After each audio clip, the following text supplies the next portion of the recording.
প্রথম ছবিকে ঢেকেছিল মুখোশ।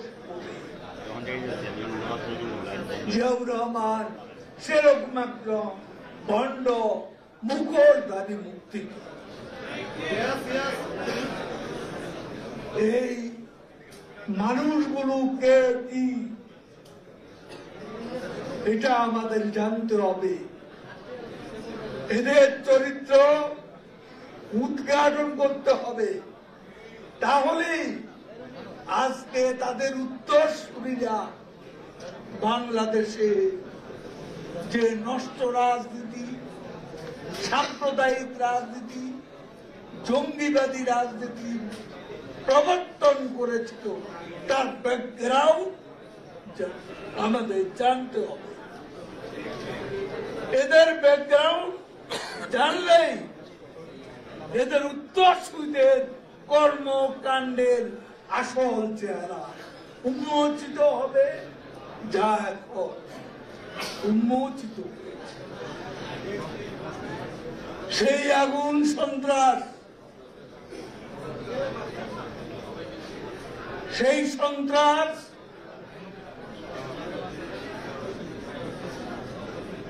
কি বিভৎস, কি নারকীয় ধ্বংসলীলা,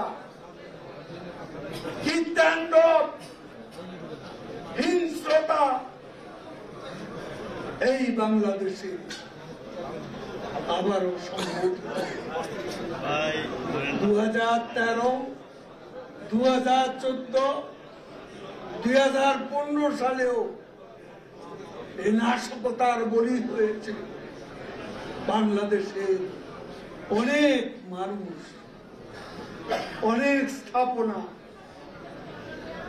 এবার তারা বঙ্গবন্ধু কন্যা শেখ হাসিনা মুক্তির সংগ্রামের কাণ্ডারি, তার যে অর্জনগুলো, স্বাধীনতা বঙ্গবন্ধুর অর্জন,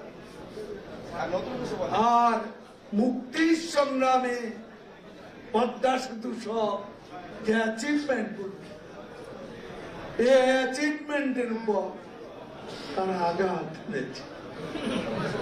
বারবার চেষ্টা করেছে পদ্মা সেতুতে, মাওয়া প্রান্তে, জাজিরা প্রান্তে আগুন দিতে, কিন্তু স্থানীয় জনগণ, পুলিশের প্রতিরোধের তারা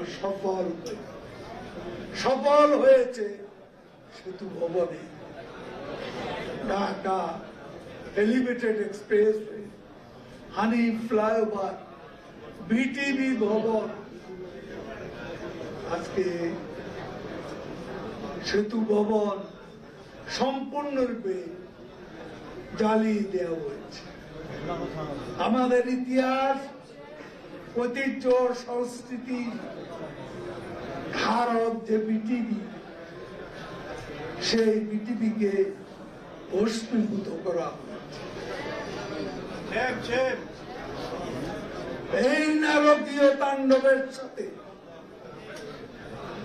আজকে আমাদের লড়তে হচ্ছে, একসাথে লড়তে হবে, একসাথে মানবিধান সব ভুলে যেতে হবে। আজ ওই পশু শক্তি যদি আরো প্রশ্রয় পায়, তাহলে আমাদের সবাইকে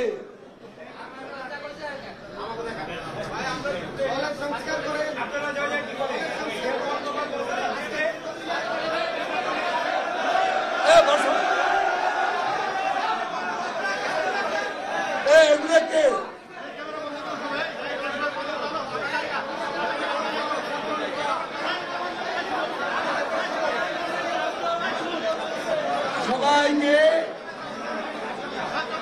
আমাদের